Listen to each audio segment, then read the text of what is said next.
Hello friends, welcome to Thuran academy. இன்றைக்கி நம்ம இந்த கிளாஸில் வந்து பார்த்திங்கன்னா தமிழ் கிளாஸில் என்ன தகவலை பற்றி பார்க்க போகிறோம் அப்படின்னா 11ஆம் வகுப்பு புதிய சமச்சீர் புக்கில் இயல் 2ல் மாமழை போற்றுதும் அப்படின்ற ஒரு டாபிக் தான் வந்து நம்ம பார்க்க போகிறோம். ரொம்பவே ஒரு முக்கியமான ஒரு டாபிக் தான். ஸோ சிலபஸில் கவர் ஆகக்கூடிய டாபிக் செய்யுள் பகுதியாக இருக்கட்டும், அதேமாதிரி வந்து பார்த்திங்க அப்படின்னா உரைநடை பகுதி ரெண்டுமே வந்து சிலபஸில் ஓரளவுக்கு கவர் ஆகக்கூடிய டாபிக் தான். ஸோ ஃபஸ்ட் இயலை விட இந்த ரெண்டாவது இயலை நம்ம எக்ஸாம் பாயிண்ட் ஆஃப் வியூவில் படிக்க வேண்டிய ஜென்ரல் டாப்பிக்கும் நிறைய வந்து இருக்குது. சரிங்களா, நம்ம என்ன பார்க்கலாம். ஸோ இது வந்து நம்ம என்ன டாபிக் பார்க்க போகிறோம் அப்படின்னா இயற்கை வேளாண்மை அப்படின்ற ஒரு டாப்பிக்கும், ஏதிலி குருவிகள் அழகிய பெரியவன் அப்படின்ற ஒரு எழுதின ஏதிலி குருவிகள் அப்படின்ற ஒரு டாப்பிக்கும், பிரமிழ் அதாவது தருமு சிவராம அப்படின்னு சொல்லி அழைக்கப்பட்ட அவர் எழுதின காவியம் அப்படின்ற ஒரு கவிதையும், அதே மாதிரி திருமலை முருகன் பல்லு பெரியவன் கவிராயன் அப்படின்னு எழுதினவர் திருமலை முருகன் பல்லு. ஓகேவா, திருமலை இருக்கக்கூடிய முருகன் மீது பாடப்பட்ட ஒரு பல்லு வகையை பற்றி பார்க்க போகிறோம். அடுத்து வந்து பார்த்தீங்கன்னா பேயனார் எழுதிய ஐங்குறுநூறு, சரி, 8 தொகை நூல்கள் ஒன்றான ஐங்குறுநூறு பற்றியும் பார்க்க போகிறோம். கடைசியாக வந்து துணைப்பாட பகுதியில் ஜெயமோகன் யானை டாக்டர் அப்படின்ற ஒரு தலைப்பில் ஜெயமோகன் அப்படின்ற ஒரு எழுதின ஒரு தலைப்பு தான் வந்து நம்ம பார்க்க போகிறோம். ஓகேங்களா, ஸோ ரொம்ப முக்கியமானது தான். இதில் எக்ஸாம் பாயிண்ட் ஆஃப் வியூ அப்படின்னு பார்த்தீங்கன்னா இயற்கை வேளாண்மை ரொம்ப முக்கியமானது, அப்புறம் வந்து காவியம் பிரமிழ் கவிதை முக்கியமானது, அப்புறம் ஐங்குறுநூறு, இது மூணுமே ரொம்ப முக்கியமானது. இயற்கை வேளாண்மை, காவியம், ஐங்குறுநூறு.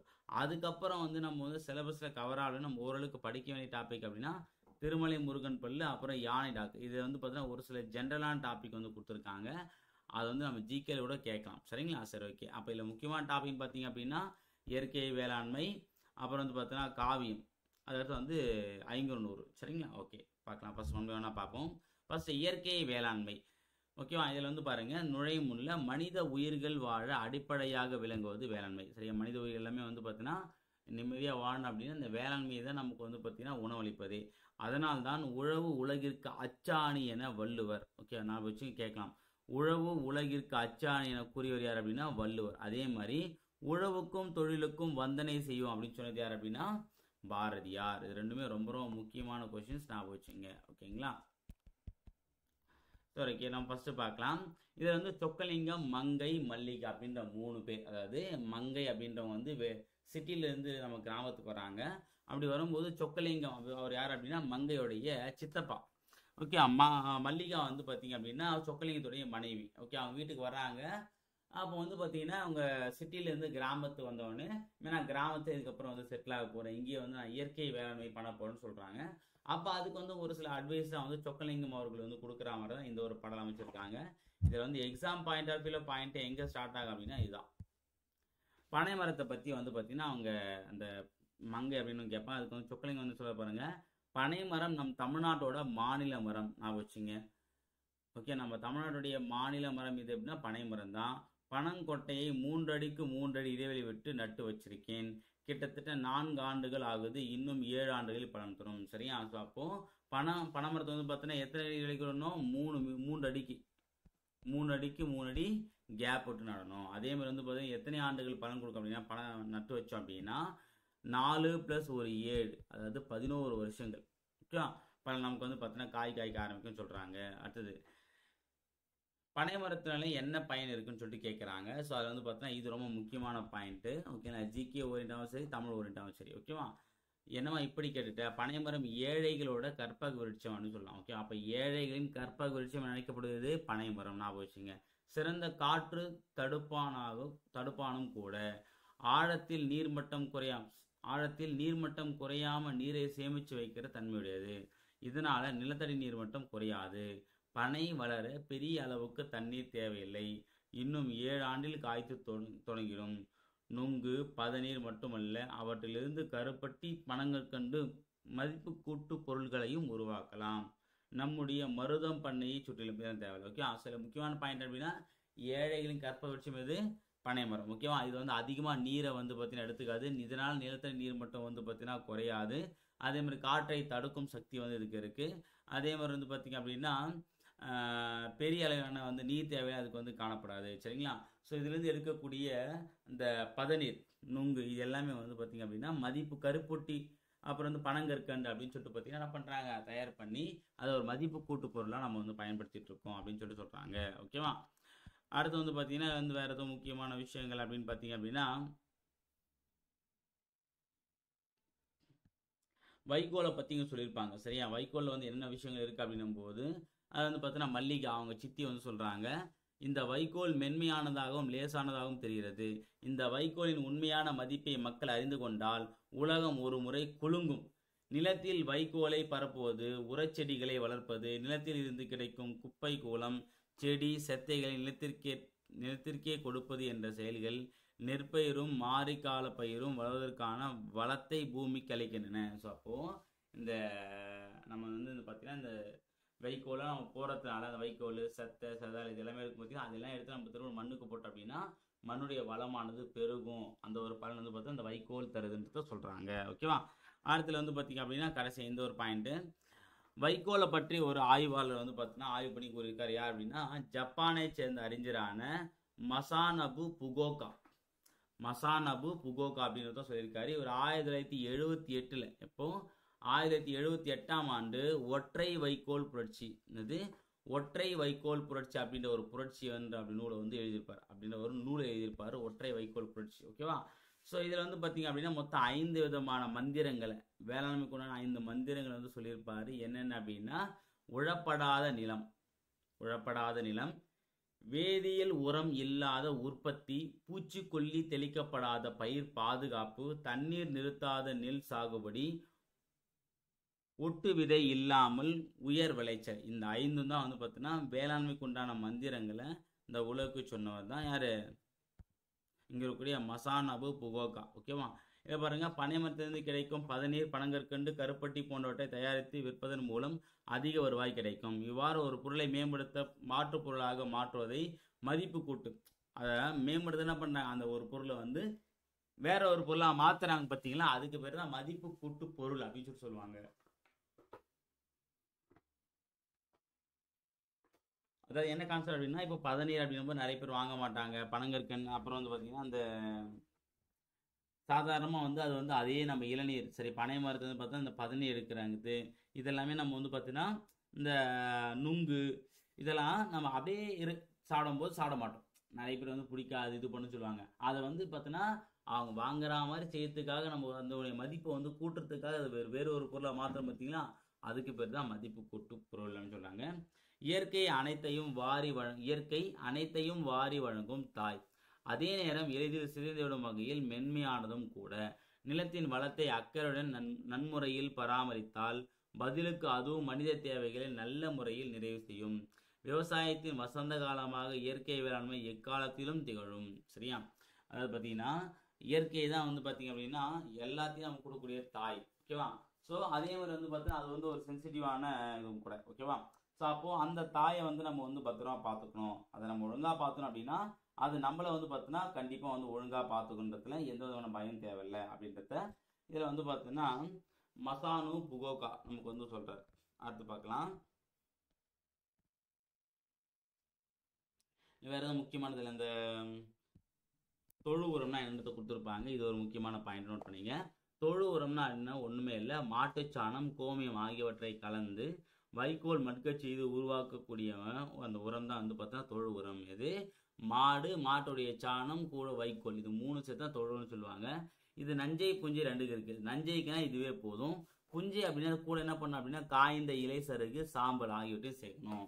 ஓகே, அந்த சாம்பல் வந்து தொழிற்சாலை சாம்பலாக இருக்கக்கூடாது. இந்த ஆடு மாடுடைய அந்த சாணம் உற்பத்தி அந்த சாம்பல் தான் தேவைன்னு சொல்கிறாங்க. அதுக்கப்புறம் வேறு முக்கியமான பாயிண்ட் எக்ஸாம் பாயிண்ட் ஆஃப் வியூவில் பார்த்தீங்கன்னா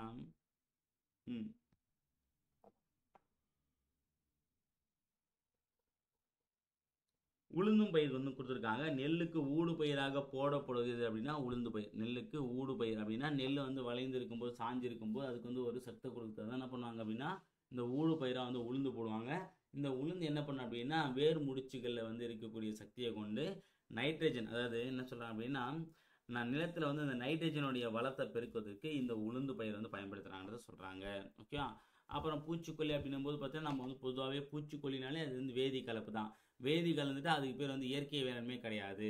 ஸோ அப்போ நம்ம இயற்கையாக என்ன பண்ணணும் அப்படின்னா அந்த காலத்தில் நம்ம முன்னோர்கள் சொன்ன மெத்தடில் வந்து பார்த்திங்க அப்படின்னா அதாவது வேப்பங்கொட்டை, நொச்சி இலை, புங்கன், பிரண்டை, கற்றாழை எல்லாத்தையும் நல்லா வந்து இடித்து அதை கோமியத்தில் ஊற்றி வச்சு அதை வந்து பார்த்தா அந்த பயிர்களுக்கு தெளித்தோம் அப்படின்னா அது வந்து பார்த்தோன்னா பூச்சிகள் எதுவும் அண்டாதுன்றதை இங்கே சொல்கிறாங்க. ஓகேவா?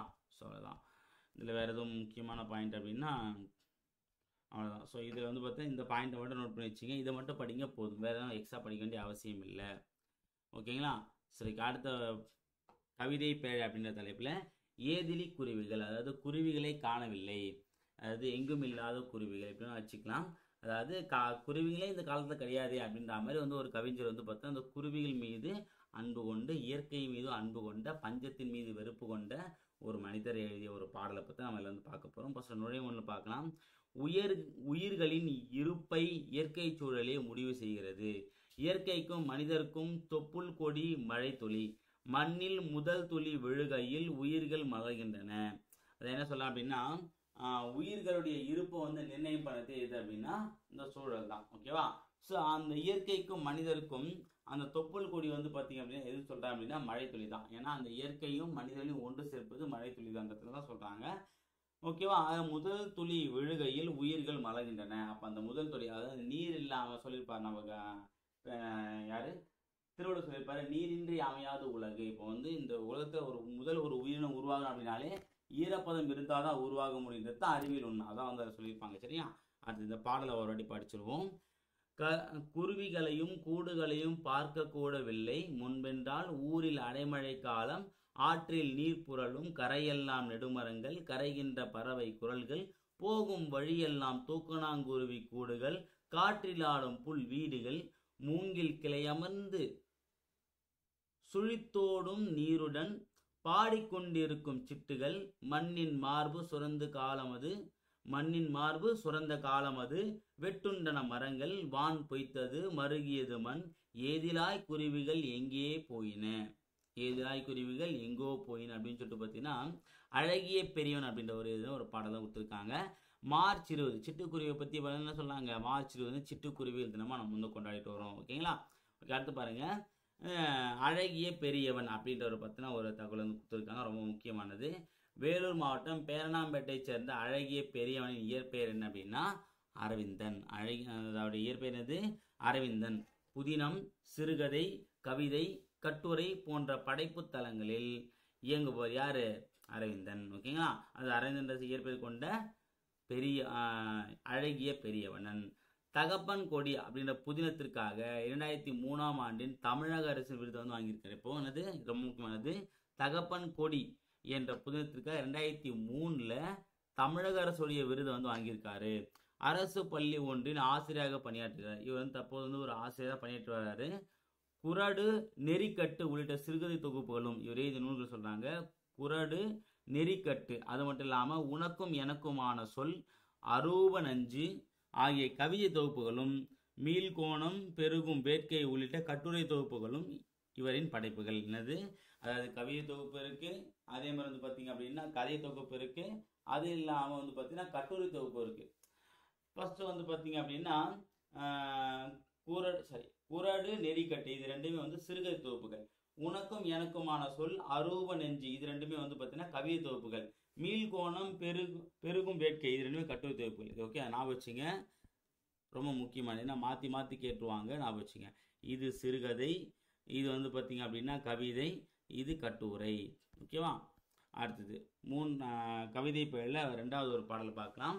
காவியம். இறகுகள் தொகுதி சிறகு என்பர். இறகுகளுடைய பிரான்ச்சஸ் என்ன சொல்லுவாங்க? சிறகுகள் அப்படின்னு சொல்லுவாங்க. சிறகிலிருந்து பிரிந்த இறகு நிலத்துக்கும் வானுக்கும் இடைப்பட்ட பகுதியில் நிகழும் காற்றின் தீராத தழுவல்களால் மண்ணில் வீழாது தன் வாழ்வை எழுதுகிறது. என்ன அப்படின்னா, ஒரு பறவையுடைய இறக்கையிலிருந்து பிரிந்த அல்லது உதிர்ந்த ஒரு இறகானது பூமியை வந்தியறதுக்குள்ள அது வந்து பார்த்தீங்கன்னா ஒரு ஹிஸ்ட்ரியை பற்றி நினச்சிப்பா, நம்ம எப்படிலாம் இருந்தோம் நம்ம சொல்லுவோம், நினச்சி பார்ப்போம்ல, சாவத்துக்கு ஒரே ஆஸ்தை அப்படின்ற மாதிரி ஏதோ நினச்சி பார்த்துரு அப்படின்ற மாதிரி. அப்போ இதுக்கப்புறம் நம்ம மண்ணில் போய் விழுந்துட்டோம் அப்படின்னா அதெல்லாம் நம்மளுடைய வேலை முடிஞ்சு போச்சு. அதுக்கும் நம்ம என்ன பண்ணுறதை ரீவைன் பண்ணுற மாதிரி ஒரு பாடல் வந்து அமைச்சிருக்காரு. அது பேர் காவியம். என்ன பண்ணுறோன்னு பார்ப்போம். சிறகிலிருந்து பிரிந்த இறகு ஒன்று காற்றின் தீராத பக்கங்களில் ஒரு பறவையின் வாழ்வை எழுதி செல்கிறது. சிறகிலிருந்து பிரிந்த இறகு ஒன்று காற்றின் தீராத பக்கங்களில் ஒரு பறவையின் வாழ்வை எழுதி செல்கிறது. யார் அப்படின்னா பிரமிழ். ஓகேவா. இந்த பிரமிழ் அப்படின்ற பெயரில் வந்து பார்த்தீங்கன்னா நிறைய பாடல் எழுதிய யார் அப்படின்னா சிவராமலிங்கம். ஓகேது சிவராமலிங்கம் இதான் முழு பெயர். இவர் எங்கன்னா இலங்கையில் வந்து பிறந்திருப்பார். இவர் பானுச்சந்திரன், அரூப் சிவராம், தருமு சிவராம் போன்ற பல பெயர்களை எழுதியவர். நிறைய பெயர்லையும் பாடல் எழுதியிருக்காரு. என்னென்னது? பானுச்சந்திரன், அரூப் சிவராம், தருமு சிவராமும். புதுக்கவிதை, விமர்சனம், சிறுகதை, நாடகம், மொழியாக்கம் என விரிந்த தளத்தில் இயங்கியவர். ஓகே, எல்லாத்துலேயுமே வந்து ஒரு கை பார்த்துருக்கான்னு சொல்லலாம். என்னது? புதுக்கவிதை, விமர்சனம், சிறுகதை, நாடகம், மொழியாக்கம். ஓகேவா. அடுத்தது ஓவியம், சிற்பம் ஆகியவற்றிலும் ஈடுபாடு கொண்டிருந்தார். அது மட்டும் இல்லாமல் ஓவியத்திலும் அதே மாதிரி வந்து பார்த்தா சிற்பத்திலும் ஈடுபாடு கொண்டிருந்தார். இவருடைய கவிதைகள் முழுமையாக பிரமிழ் கவிதைகள் என்னும் பெயரில் தொகுக்கப்பட்டுள்ளன. ஓகேவா. இவருடைய கவிதைகள் என்ன சொல்லியிருப்பாங்க? அதாவது என்ன பேர்ல? பிரமிழ் கவிதைகள் அப்படின்ற தலைப்பில். ரொம்ப ரொம்ப முக்கியமானது, நோட் பண்ணிங்க. இந்த பாடலும் கேட்பாங்க. இந்த நூல் பேராசு ரொம்ப முக்கியமானது. ஓகேவா. அடுத்தது லிங்காபுரி ராஜா உள்ளிட்ட சிறுகதை தொகுப்புகளும், நட்சத்திரவாசி என்னும் நாடகமும், வெயிலும் நிழலும் உள்ளிட்ட கட்டுரை தொகுப்பும் வெளிவந்துள்ளன. என்னது? லிங்காபுரி அப்படின்ற சிறுகதை தொகுப்பு. அப்புறம் வந்து பார்த்தீங்கன்னா நட்சத்திரவாசி என்பது வந்து பார்த்தீங்கன்னா ஒரு நாடகம், வெயிலும் நிழலும் அப்படின்றது ஒரு கட்டுரை. ஓகே, மூணுமே இருக்கு பாருங்க. சிறுகதையும் இருக்கு, நாடகம் இருக்கு, கட்டுரை தொகுப்பு இருக்கு. சரிங்களா. ஓகே. அடுத்தது திருமலை முருகன் பல்லு. உழவர் உழத்தியரின் வாழ்க்கையில் நிகழும் நிகழ்ச்சிகளை எளிய நடையில் நயம்பட வெளிப்படுத்துவதே பல்லு சிற்றிலக்கியத்தின் உட்கொள்ளாகும். அதாவது கேட்டிருக்காங்க, உழவர் உழத்தியர் பற்றி உழவர் உழத்தியரின் வாழ்க்கையை வெளிப்படையாக கூறும் நூல் எதுனா பல்லு. சரியா. ரொம்ப முக்கியமானது, நோட் பண்ணி வச்சுங்க. ஆனால் நமக்கு வந்து இந்த திருமலை முருகன் வந்து சிலபஸில் இல்லை அப்படின்னாலும் பல்லுன்றது வந்து நம்ம சிட்டியில் வரதுனால ஒரு கிளான்ஸ் பார்த்துறது நல்லது. ஓகே, பாடலாம் அந்தளவுக்கு முக்கியமானது இல்லை, இது வேண்டாம். சொல்லும் பொருளும் கூட தேவையில்லை, சும்மா நமக்கு தேவையான மட்டும் வச்சுங்க. இதில் வட ஆரிய நாடு அப்படின்னா திருமலை, தென் ஆரிய நாடுனா குற்றாலம். இதை மட்டும் ஞாபகம் வச்சுங்க. வட ஆரிய நாடுனா திருமலை, தென் ஆரிய நாடுனா குற்றாலம். இதெல்லாம் ஒரு கிளான்ஸ் பார்த்து இது ரொம்ப முக்கியமானது, நோட் பண்ணி வச்சுங்க. ஓகேவா. அடுத்தது பொருள் என்ன அப்படின்னா அது வடகரை நாடை பற்றி ஒருத்தர் சொல்கிறாங்க, திருவண்ணாட்டை பற்றி ஒரு சொல்கிறாங்க. அதே மாதிரி வந்து பார்த்தீங்க அப்படின்னா அதுக்கு ஆப்போசிட்டாக வந்து இவங்க என்ன சொல்கிறாங்க, அதாவது இந்த நிமிஷம்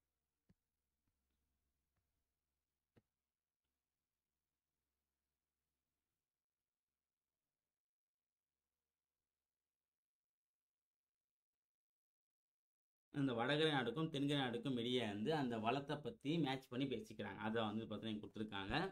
ஓகேவா. இது பார்த்துக்கலாம். வடகரை நாடு அப்படின்னா திருமலை, தென் ஆரிய நாடு அப்படின்னா குற்றாலம், வட ஆரிய நாடு திருமலை. இது ரொம்ப முக்கியமானது, நோட் பண்ணி வச்சுங்க. அடுத்தது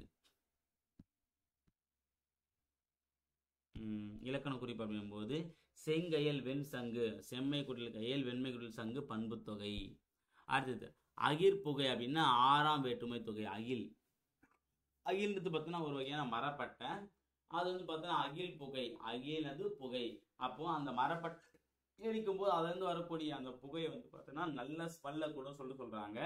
அப்போ அகிலின் அது, அப்போ அதுன்ற 6ஆம் வேற்றுமை தொகை வந்து மறைஞ்சு வந்ததுக்கான 6ஆம் வேற்றுமை தொகை. ஓகேவா. அடுத்து வந்து மஞ்சையும் கொண்டலும் என்ற விதி வெளிப்படையாக வந்தா எண்ணுமை. கொன்றை சூடு 2ஆம் வேற்றுமை தொகை. கொன்றை சூடு வந்து பார்த்தீங்கன்னா 2ஆம் வேற்றுமை தொகை. அடுத்தது பல்லு 96 வகையான சிற்றிலக்கிய வகைகள் ஒன்றாகும். பல்லுன்றது பார்த்தீங்கன்னா மொத்தம் 96 வகையான சிற்றிலக்கிய பிரபந்தங்கள்னு சொல்லுவாங்க பார்த்தீங்கன்னா அது வந்து பார்த்தீங்கன்னா உழத்திப்பாட்டு எனவும் இந்த பல்லு வந்து உழத்திப்பாட்டு அப்படின்னு அழைப்பாங்க. இது உழத்திப்பாட்டு அப்படின்னு அழைப்பாங்க. தொல்காப்பியம் குறிப்பிடும் புலன் என்னும் இலக்கிய வகையை சார்ந்தது. ஓகேவா.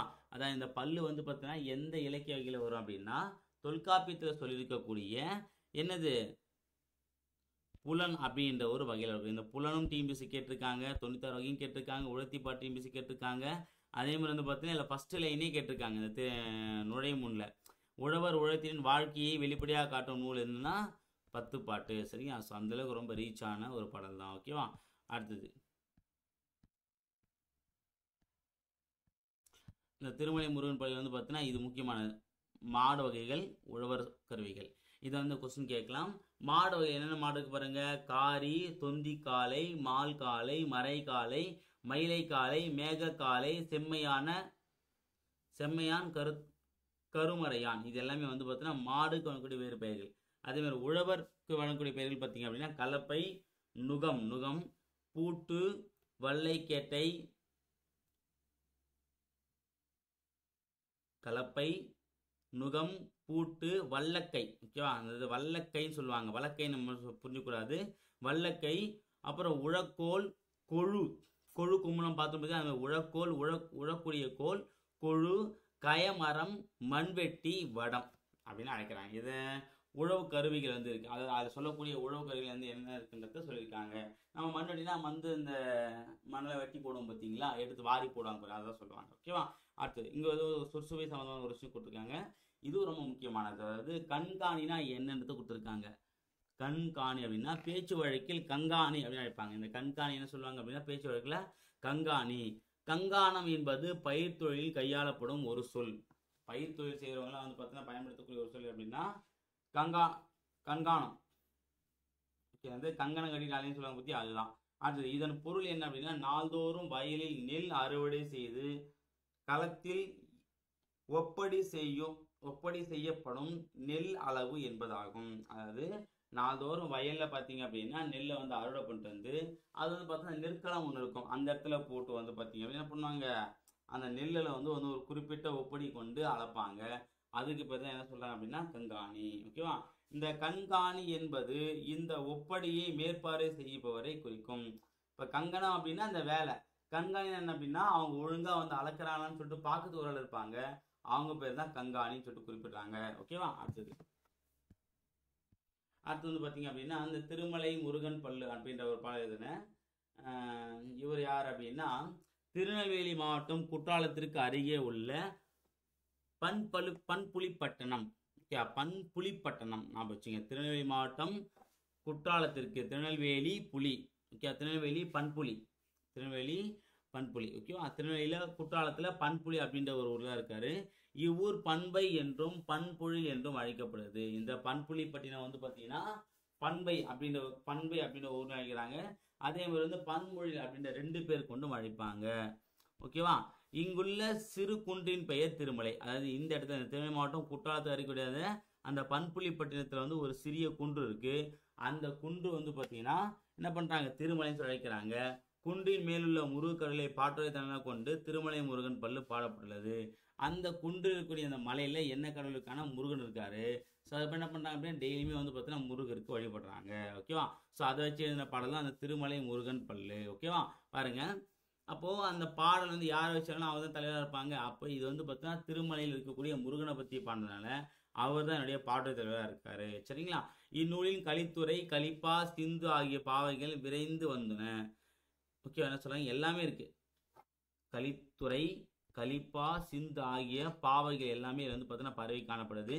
இந்நூல் பல்லிசை என்றும் திருமலை அதிபர் பல்லு என அழைக்கப்படுது. இது இந்த திருமலை முருகன் பல்லு வந்து என்ன கொண்டு இருக்கிறாங்க, அதாவது ஃபர்ஸ்ட் வந்து பல்லிசை, ஃபர்ஸ்ட் வந்து பார்த்தீங்கன்னா பல்லிசை, 2வது வந்து திருமலை அதிபர் பல்லு அப்படின்னு சொல்றாங்க.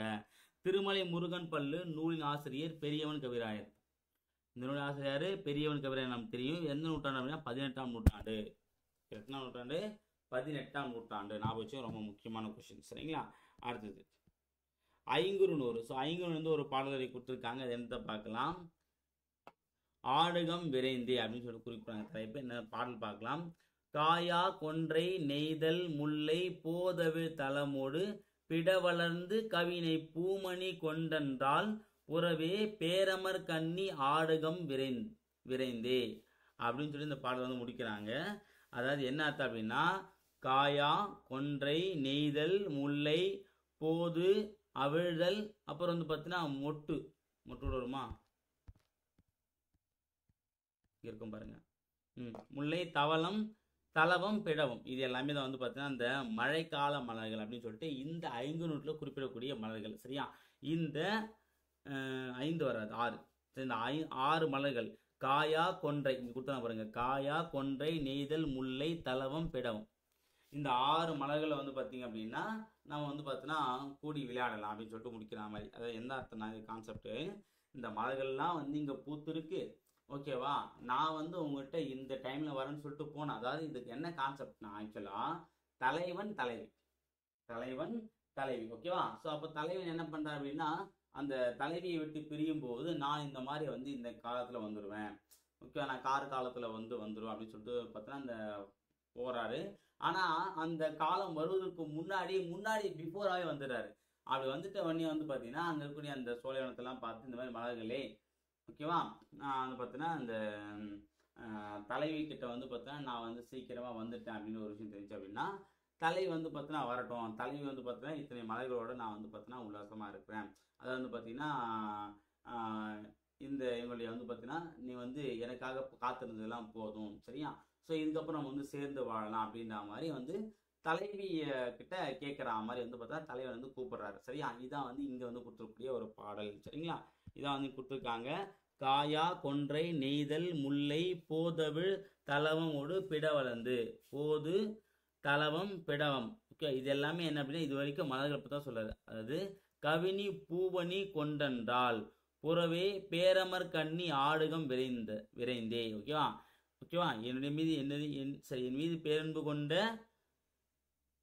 தலைவியே, என்னோடு பார்த்தீங்கன்னா அப்படின்னா இந்த மலர்களோட பாடி மகிழ்வோம் அப்படின்னு சொல்லிட்டு இந்த பாடலை முடிக்கிறாங்க, சரிங்களா. ஓகே, இதில் திணை முல்லை திணை, துறை அப்படின்போது கார்காலத்தை பற்றி குறிக்கக்கூடிய ஒரு பாடல், சரிங்களா. ஓகே, இதில் பாருங்க, காயா கொன்றை நெய்தல் முல்லை தலவம் பிழவம் இதெல்லாமே மழைக்கால மலர்கள். எந்த காலத்துக்குரிய மலர்கள்? மழை காலத்துக்குரிய மலர்கள். போது அப்படின்னா மொட்டு, போதுனானது மொட்டு, அளந்துனா மலர்ந்து, கவினா அழகுற, சரிங்களா. ஸோ இந்த பாடலுமே அதான் சொல்லியிருப்பாங்க.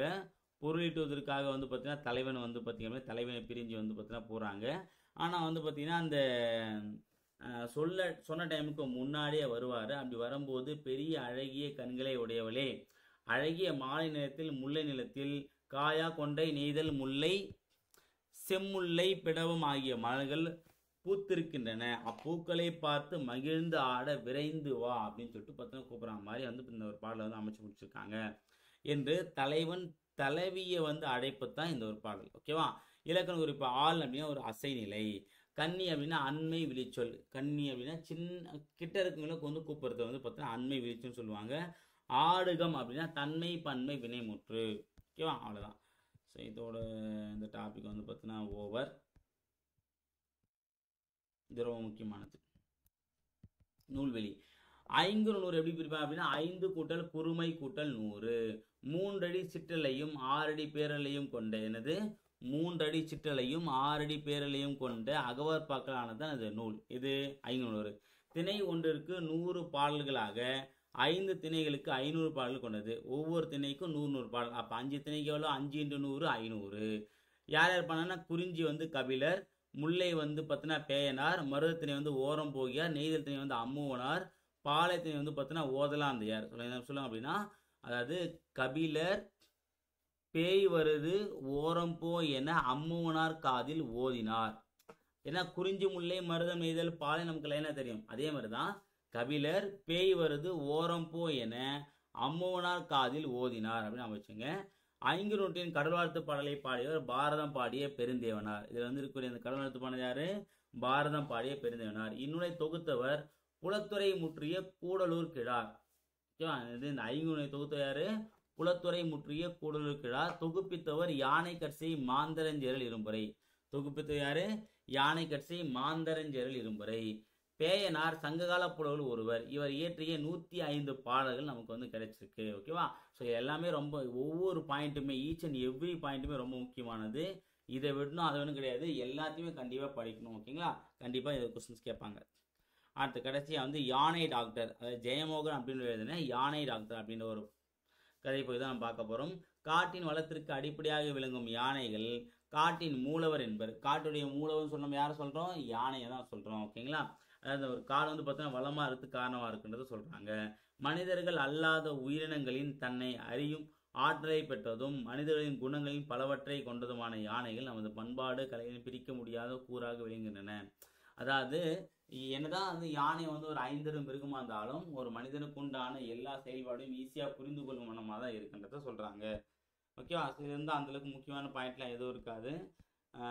இதில் பார்த்தீங்கன்னா இந்த நிகண்டுகள் யானையை குறிக்கும் வேறு சொற்கள் ரொம்ப முக்கியமானது, நோட் பண்ணி வச்சுங்க. ஏன்னா நிகண்டுகளில் யானையை குறிக்கும் சொற்களில் வேறு சொற்களில் கீழ்கண்ட ஏதோ ஒன்று இடம்பெறாதுன்னு சொல்லிட்டு பார்த்தீங்கன்னா 3 யானை பேர் கொடுத்துருவாங்க, 1 மட்டும் வேற கொடுத்துருவாங்க, சரிங்களா. அப்போ இதாம வச்சுங்க, ரொம்ப முக்கியமானது.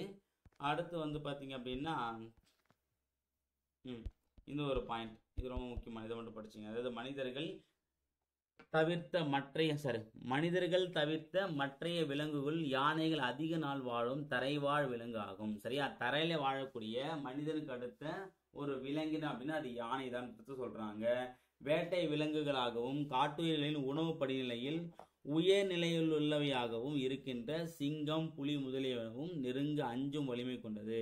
என்னதான் வந்து காட்டுக்கே ராஜா ராணி வந்து பார்த்தோன்னா நம்ம சிங்கம் புலின்னு சொன்னாலும் அதுங்களே வந்து பார்த்தோன்னா அந்த யானை, தந்தம் கொண்ட யானையை பார்த்து ரொம்ப வந்து பயப்படும் சொல்றாங்க.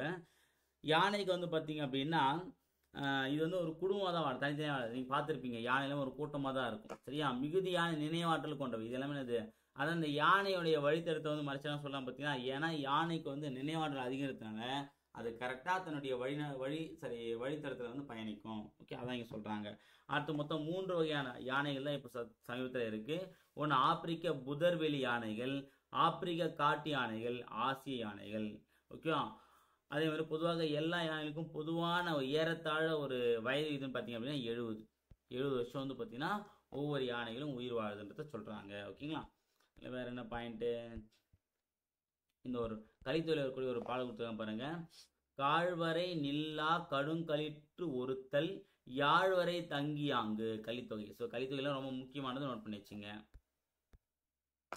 அடுத்து யானை டாக்டர் பற்றியும் கொடுத்துருக்காங்க. யானை டாக்டர் என்று அழைக்கப்பட்ட டாக்டர் வி கிருஷ்ணமூர்த்தி தமிழகத்தின் முக்கியமான காட்டியல் வல்லுநர்களில் ஒருவர். அதாவது முக்கியமான காட்டியல் வல்லுநர்ல கிருஷ்ணமூர்த்தி அப்படின்னு ஒருத்தர். ஓகேவா? தம் வாழ்நாளையே அர்ப்பணித்தவர். எதுக்காக? அந்த யானைகளுக்காக. உலக புகழ்பெற்ற அறிவியல் இதழ்களின் ஆய்வுக்கட்டுரை, உலக புகழ்பெற்ற அறிவியல் ஆய்வுக்கட்டுரையில தன்னுடைய படைப்பையும் வந்து பார்த்தீங்கன்னா இவர் வந்து போட்டிருக்காரு. அடுத்தது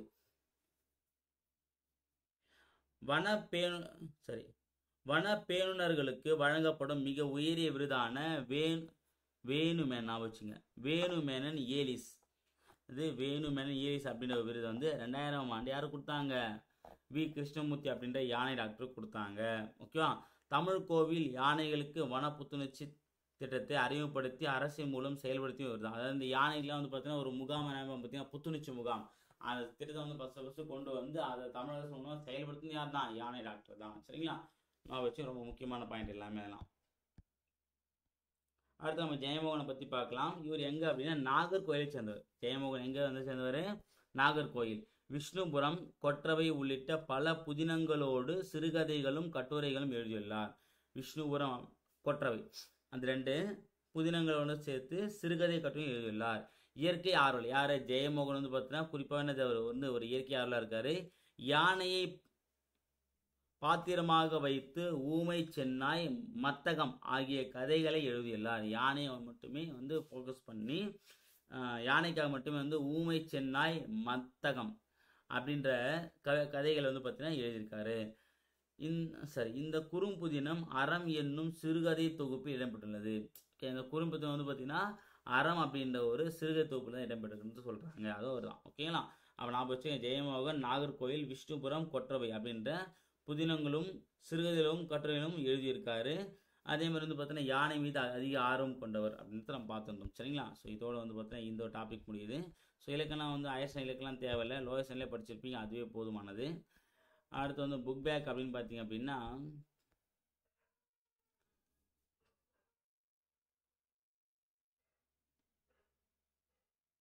சரிங்க.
இந்த ஃபஸ்ட்டு விஷயம் மட்டும் பார்த்தீங்கன்னா கமெண்ட்டில் தெரியப்படுத்துங்க. இதை தேடி பார்த்தோம் புக்கில் காணும். சரிங்களா?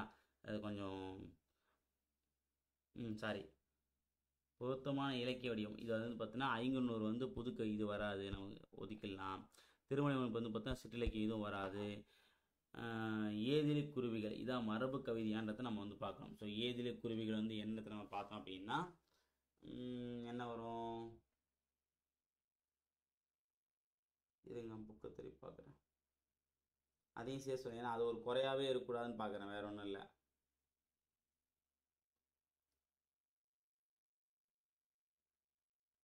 கவிதை பயன் கொடுத்துருக்காங்க ஏதிலி குருவிகள். இந்த மரபு கவிதையா புது கவிதை தெரிஞ்சுக்கிட்டு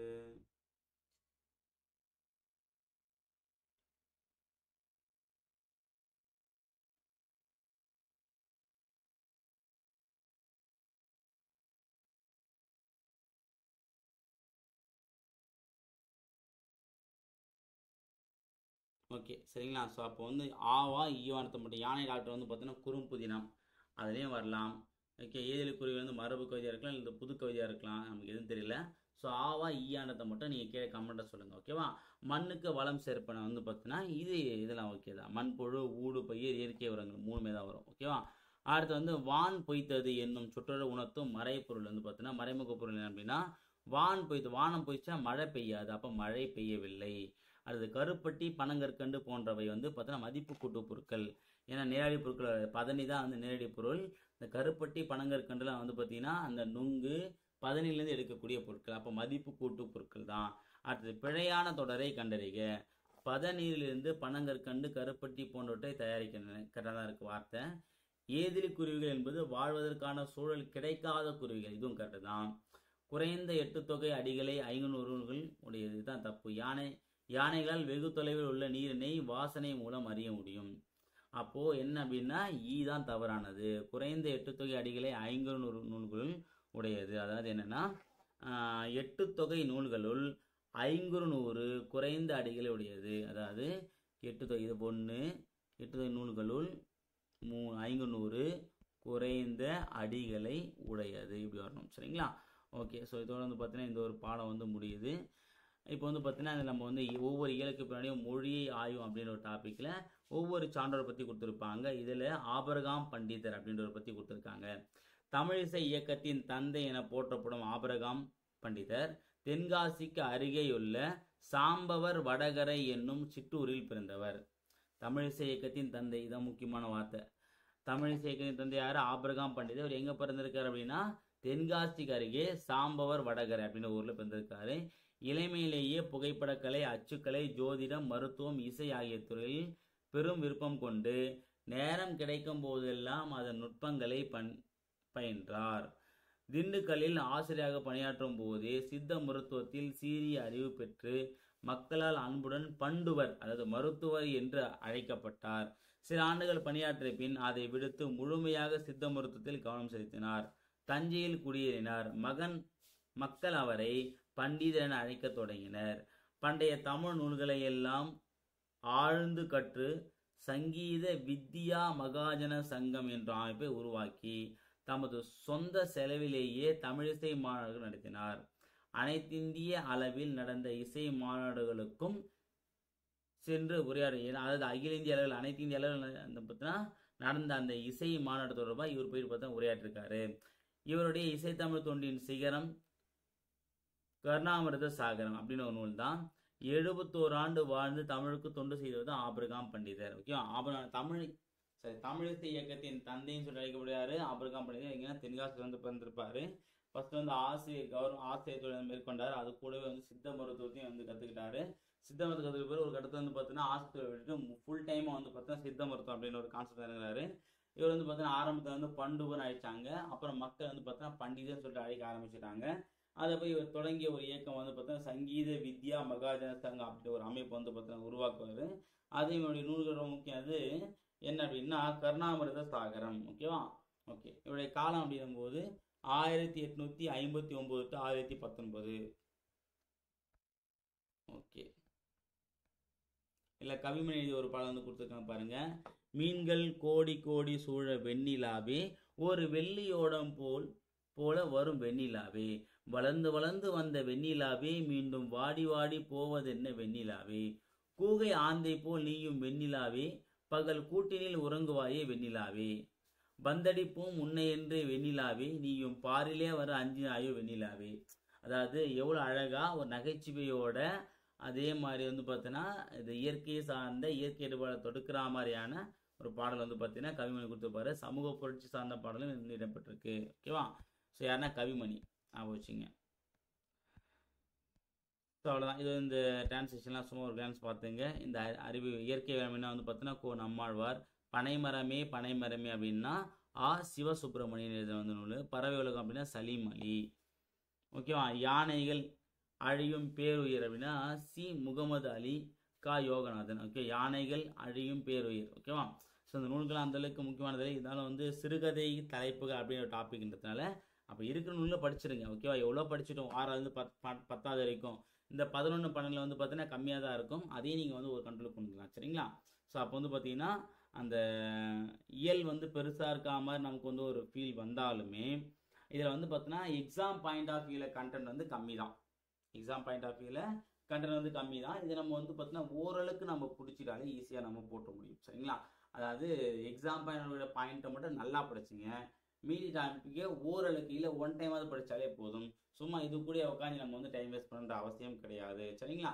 சரி, ஓகே ஃப்ரெண்ட்ஸ், இந்த வீடியோ பதிவில் இயல் 11ஆம் வகுப்பு புதிய சமைச்சிருப்புகள் இயல் 2 சமதான வினாக்கள் வந்து பார்த்தோம். அடுத்த வீடியோ பதிவில் வேறொரு முக்கியத்துவம் நாங்கள் சந்திக்கிறேன். தேங்க்யூ.